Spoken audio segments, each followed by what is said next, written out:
සමහර රැවල් තියෙනවා ඇස් දෙක පියාගත්තත් නින්ද යන්නේ නැති. හිට උදේට මුහුණ දෙන්න තියෙන බයට අපුව ගැහෙන. ඔයා හිතනවා ඇති මේ ලෝකේ හැමෝම සතුටින් ඉන්නකොට ඔයා විතරක් ඇයි මෙහෙම මැරීගෙන වැඩ කරන්න කියලා.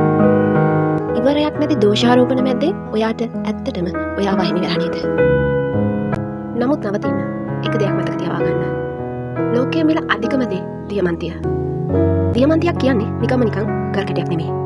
අවුරුදු 10 ගාණක් පොළව යට අධික පීඩනයටත් රස්නයටත් අහුවෙලා ඔරොත්තු දුන්න පුංචි අඟුරු කැලක්.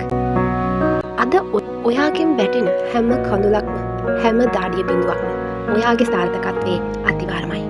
ඔයා මේ කඩිමුඩිය දුවන්නේ නිකන් නෙවෙයි. ඔයා රස්සාව කරන්නේ නිකන් නෙවෙයි. ඔයා පිටුපස්සේ බලාපොරොත්තු තල්වගෙන ඉන්න ලෝකයක් තියෙනවා. සමහර විට අම්මගේ බෙහෙත් ටික ගන්න, තාත්තගේ හිනාව බලන්න, දරුවන්ගේ අනාගතය හදන්න. නැත්නම් කවදා හරි දවසක මම දිනුවා කියලා ඔයාටම කියාගන්න තියෙන අභිමානය වෙන්න පුළුවන්. ඒ වෙනුවෙන් මේ පීඩනේ පුංචි දෙයක් නේද? ඔයා අද විඳින දුක හෙට ඔයාගේ පවුලේ සතුට ඔයාගේ සතුට වෙනවා නිසකයි. දැන් මූණ හොද ගන්න. අඩියක් පස්සට තියන්න නෙමෙයි. ඉහළටම පයින් ශක්තිය එකතු කරගන්න. ලෝකේ ඔයාට බෑ කියනකොට ඔයාගේ වැඩවලින්ම ලෝකයට පුළුවන් කියලා පෙන්නන්න. අද ඔයා වැඩේ. හැබැයි හෙට ඔයා නැගිටින්නේ වෙනදාට වඩා 10 වාරයක් ශක්තිමත්ව. මොකද ඔයා සාමාන්‍ය මිනිසෙක් නෙමෙයි. ඔයා සටන්කරුවෙක්. ඔයාගේ දිනුව ඔයාම සලස ගන්නකම් ඔයා එකම සටන් කරන්න ඕන. ඔයාගේ මේ වෙහෙසට අගයක් ලැබෙන දිනය නුදුරේම ඔයාට දකින්න හම්බෙනවා. ඉතින් ඔයාගේ හීන අතාරින්න පළවෙනි. ලස්සනට ජීවිතේ දෙනන්න.